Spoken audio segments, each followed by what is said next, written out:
Hi, so in this video I'm just going to demonstrate how to create a web diagram. So this is for game 1 from LSAT prep test number 4. And we have 9 players for this one. So F, G, H, I, J, K, L, M, and N. So a whole lot of players. And all of the rules are relative position rules. So it's the position of one player relative to another. The first one says that K is greater than both I and L. So K is greater than both I and L. Now you can make this vertical or you can make it horizontal. Just keeping in mind which end is greater, right? And which is less great. But yeah, the greater in this case, we're ranking them based on salary, but the greater the salary, the higher the salary, the higher they will be in our vertical diagram here, closer to the top.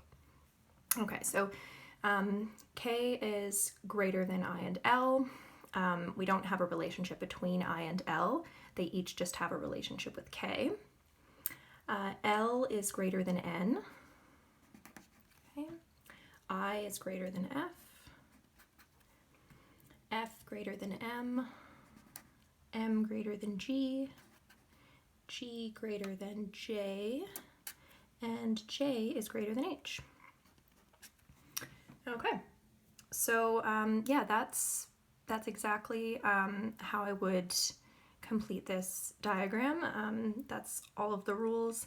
So every relationship is represented by a little line between two of the players. So if there are players that are not connected either directly or indirectly by these little lines, then they don't have a relationship. So for example, N and M are not connected to one another by a direct line, right? We don't have any line that directly connects M and N, but they're also not connected indirectly. So they both are less than K, right? So I can't connect them through K, through their relationship to K. Whereas H and M, even though they're not connected directly, they're connected indirectly through J and G, right? M has to be before G and J and H. So because I can link those guys up through G and J, they do have an indirect relationship. I can know for sure that M's salary is greater than H's. In this game, it's also possible that some of the players have equal salaries. So that's not always the case, right? Often in these types of games, there's going to be some rule that indicates that none of the players have the same position as any of the other players. Maybe that there are no ties. If you're ranking, that might even be one of the rules in the initial little blurb, just that there are no ties.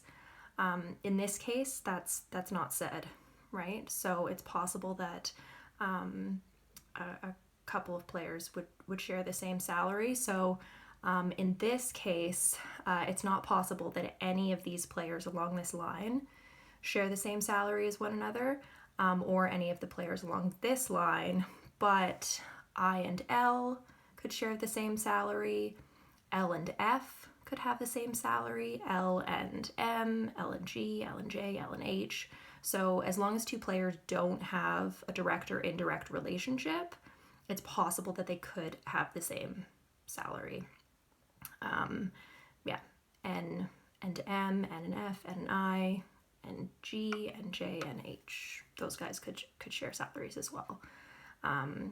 Yeah, and if you have this game and you're able to actually look at the questions, question 5 is going to test you on whether or not you have that understanding. Yeah, okay. So let me know if you have any questions about this, and good luck with the rest of the game.